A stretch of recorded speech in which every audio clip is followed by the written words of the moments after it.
concept of pasts, presents, and futures. Our pasts consume our present. Each of us is haunted, never allowed to forget all the previous hardships and misfortunes.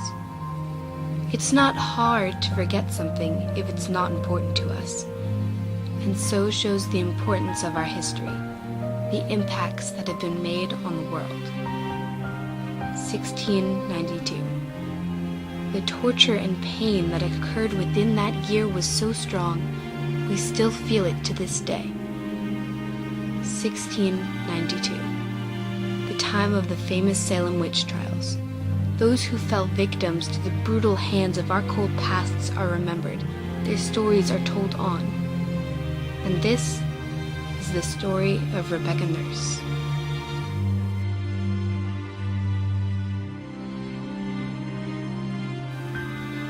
Rebecca Nurse, formerly known as Rebecca Town, was born to a New England colonist father, William Town, in February of 1621. She led a common life, marrying a Salem village farmer, Francis Nurse. The two of them went on in living in a small, salt box-styled home in Salem Town, Massachusetts. The 25-acre property is now part of present-day Danvers. She was the mother of 8 and a well-respected member of society. Like nearly all of Essex County at the time, Salem Village had a very large focus on church.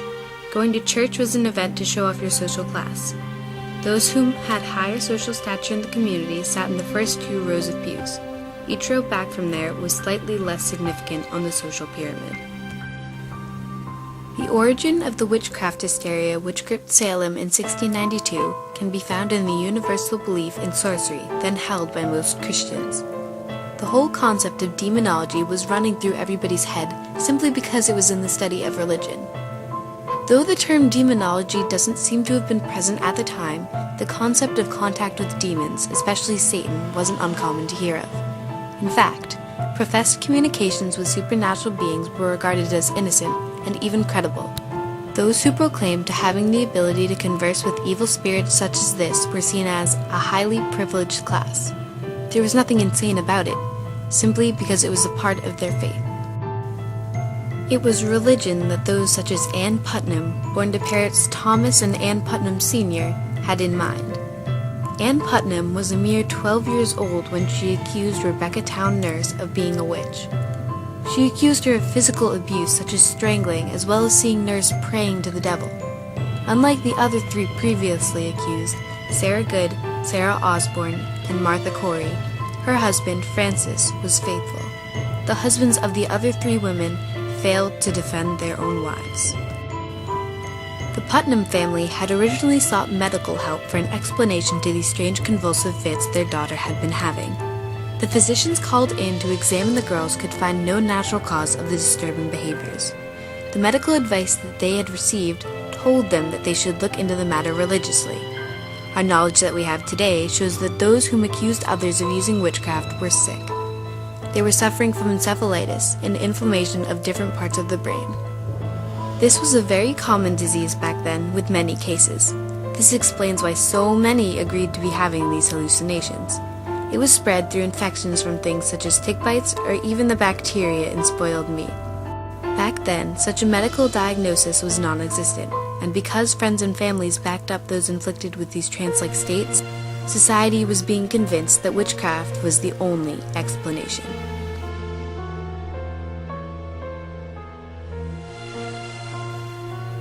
A warrant of arrest was issued to Nurse on March 23, 1692.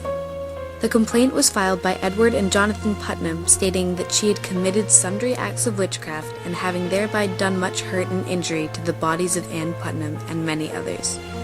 The following day, Rebecca went in for her first examination under the study of John Hawthorne at the Salem Village Meeting House. On this particular occasion, she was primarily being accused of witchcraft by Abigail Williams and Anne Putnam.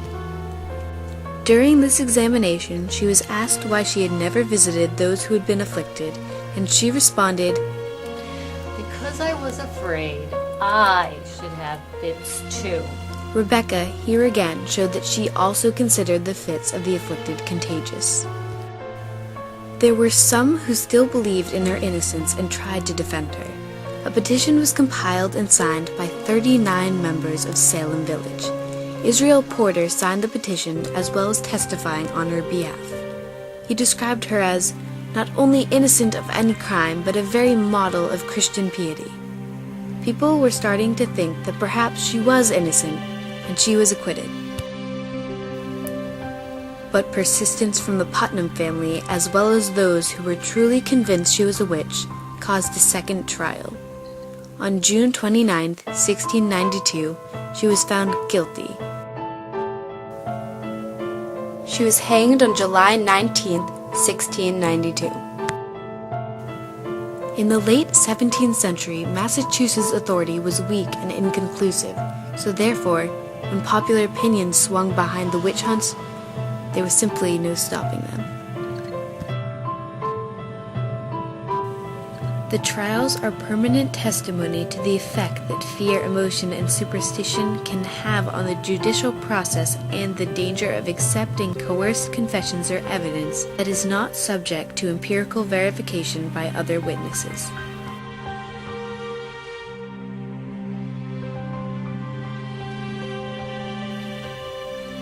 We remember these witch trials. Still today we see their connections to our current events. And nearly 400 years later, the story lives on.